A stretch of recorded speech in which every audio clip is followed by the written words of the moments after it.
A strong wind came up from the southwest, and my father said that we had better take advantage of it and try to reach Franz Josef Land, where the year before he had, by accident, found the ivory tusks that had brought him such a good price at Stockholm. Never before or since have I seen so many seafowl. They were so numerous that they hid the rocks on the coastline and darkened the sky. For several days we sailed along the rocky coast of Franz Josef Land. Finally, a favoring wind came up that enabled us to make the west coast, and after sailing 24 hours, we came to a beautiful inlet. One could hardly believe it was the far Northland.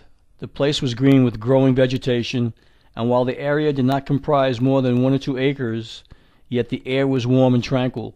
It seemed to be at a point where the Gulf Stream influences is most keenly felt. On the east coast there were numerous icebergs, yet here we were in open waters. Far to the west of us, however, were ice packs, and still farther to the westward the ice appeared like ranges of low hills. In front of us, and directly to the north, lay an open sea.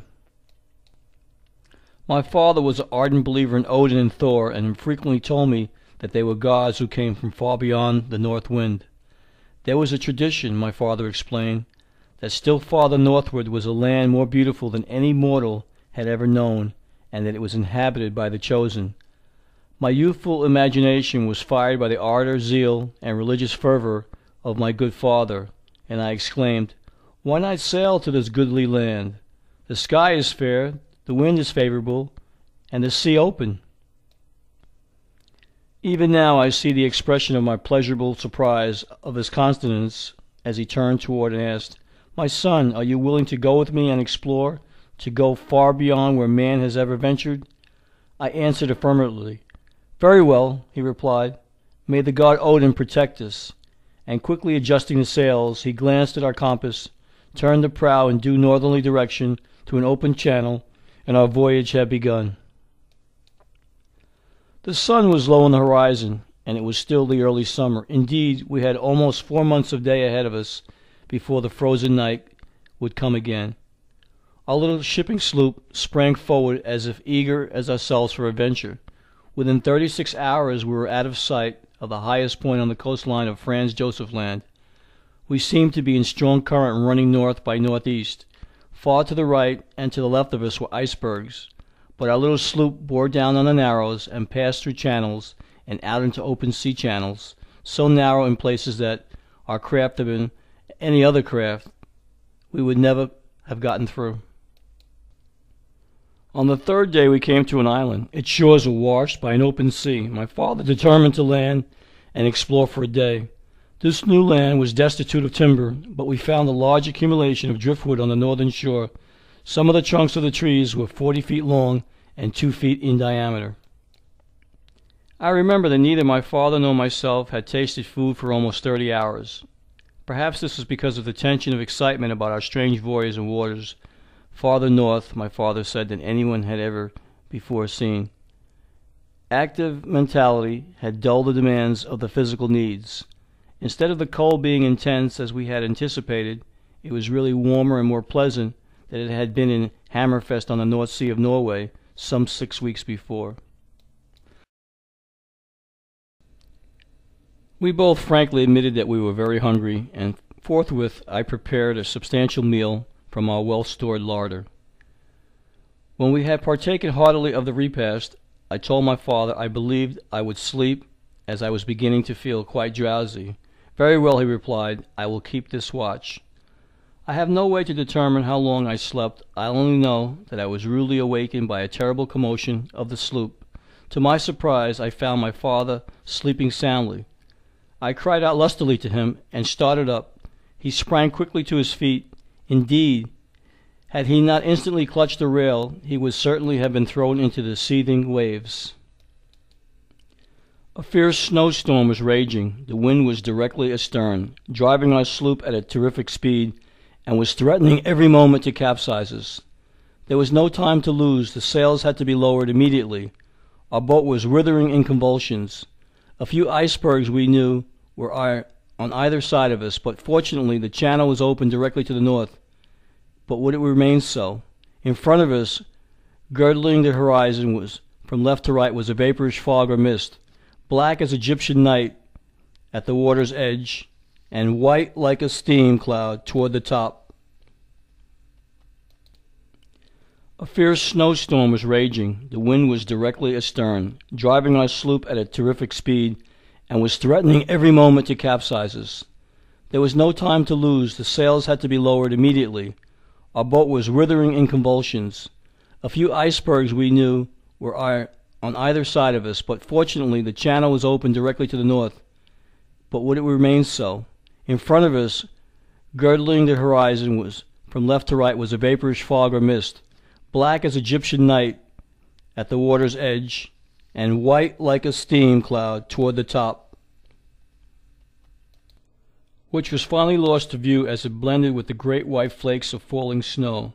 Whether it covered a treacherous iceberg or some other hidden obstacle against which our little sloop would dash and send us to a watery grave, or was it merely the phenomenon of an Arctic fog, there was no way to determine. By what miracle we escaped being dashed to utter destruction I do not know. I remember our little craft creaked and groaned as if its joints were breaking.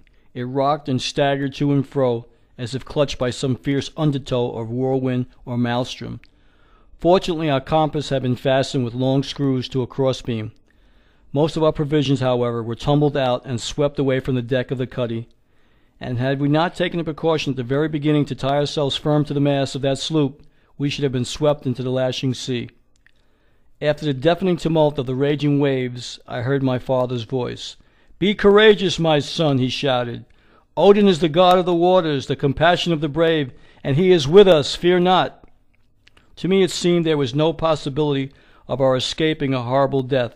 The little sloop was shipping water, the snow was falling so fast as to be blinding, and the waves were tumbling over our counters in reckless white spraying fury. There was no telling what instant we should be dashed against some drifting ice pack.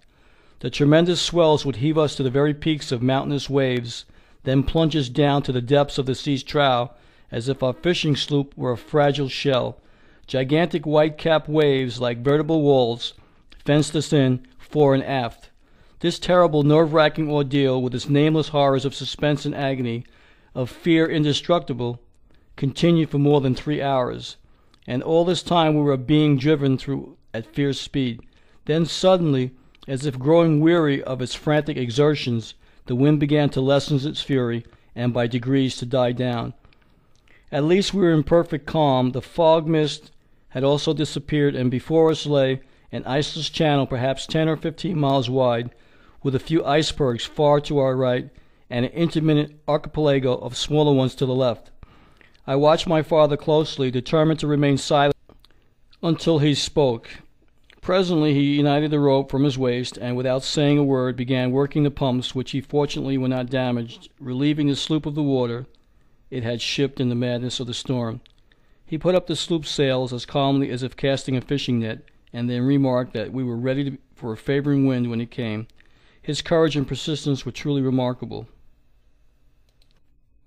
On investigation, we found less than 1/3 of our provisions remaining, while to our utter dismay we discovered that our water casks had been swept overboard during the violent plunging of our boat. 2 of our water casks were in the main hold, but both were empty. We had a fair supply of food, but no fresh water. I realized at once the awfulness of our position. Presently I was seized with a consuming thirst. "It is indeed bad," remarked my father. "However, let us dry our bedraggled clothing, for we are soaked to the skin. Trust to the god Odin, my son. Do not give up hope." The sun was beating down slantingly, as if we were in a northern latitude instead of being in the far northland. It was swinging around, its orbit ever visible, and rising higher and higher each day, frequently mist-covered, yet always peering through the lacework of clouds like some fretful eye of fate, guarding the mysterious northland, and jealously watching the pranks of man. Far to our right, the rays decking the prisms of icebergs were gorgeous. Their reflection emitted flashes of garnet, of diamonds, of sapphire, a pyrotechnic panorama of countless colors and shapes, while below could be seen the green-tinted sea, and above the purple sky.